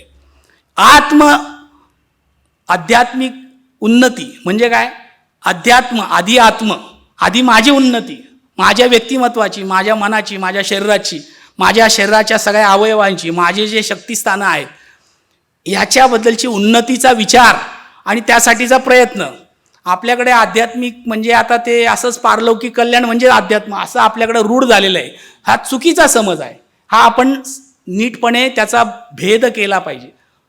विनोबांसारखा माणूस आध्यात्मिक होता की नाही? तर होता. पण कसा होता?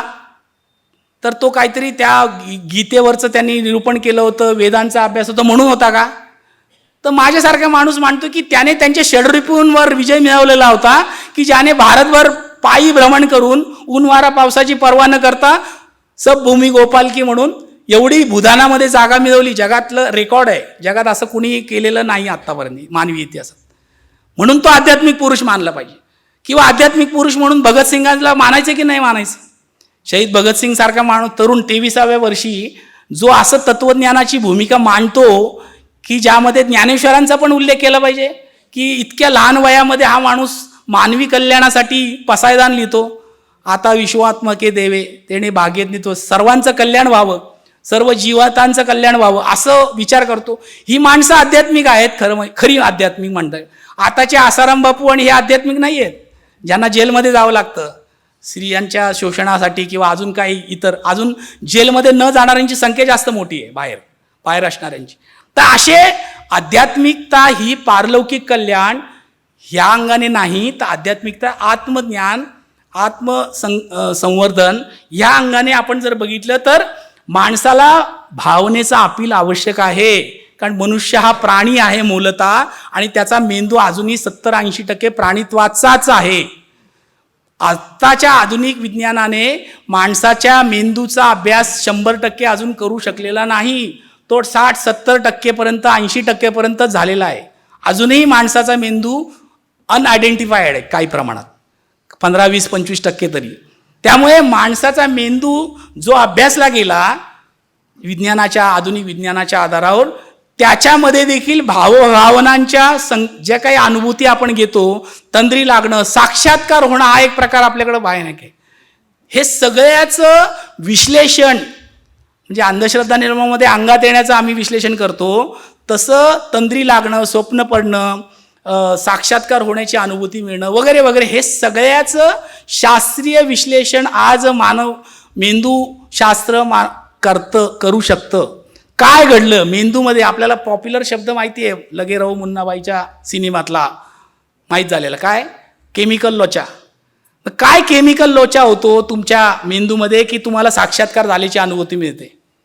काय केमिकल लोचा होतं की तुमची तंद्री लागते, तुम्हाला स्वप्न पडतं? हे आज मनोशास्त्र माणसाचं हे सांगण्याचा प्रयत्न करत आहे. 100% सांगतंय असं नाही, तर हे सांगण्याचा प्रयत्न करत आहे कारण विज्ञानाच्या संशोधनातनं ह्या गोष्टी काही उलगडत आहेत. पण अजूनही 100% माणसाचा मेंदू, पण भावना निर्माण कशा होतात, त्या कुठून येतात, त्याची प्रेरणा काय असते, त्याच्यामध्ये शरीरांच्या वेगवेगळ्या अवयवांमध्ये काय, नर्वस सिस्टीममध्ये काय बदल होत असतात, हे आज मेंदूच्या अभ्यासामध्ये सांगता येऊ शकतं. आणि त्या उद्दीपित होणं म्हणजे काय, माणूस हिंसक होणं म्हणजे काय, माणूस प्रेमळ होणं म्हणजे काय, हे सगळं आज आपल्याला त्याचं विश्लेषण काही प्रमाणात सांगता येतं.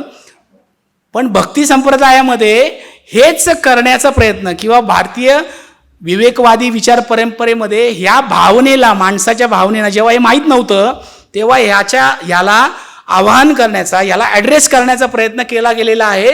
म्हणून भारतीय विवेकवाद हा जास्त मानवतावादी आहे, ह्युमॅनिटेरियन आहे पाश्चात्य विवेकवादापेक्षा. हे मला या निमित्ताने सांगायचं आहे. त्यामुळे भावनेला आव्हान लवकर समजतं, विचाराचं आव्हान बुद्धीला नाही, मेंदूला लवकर मिळत नाही.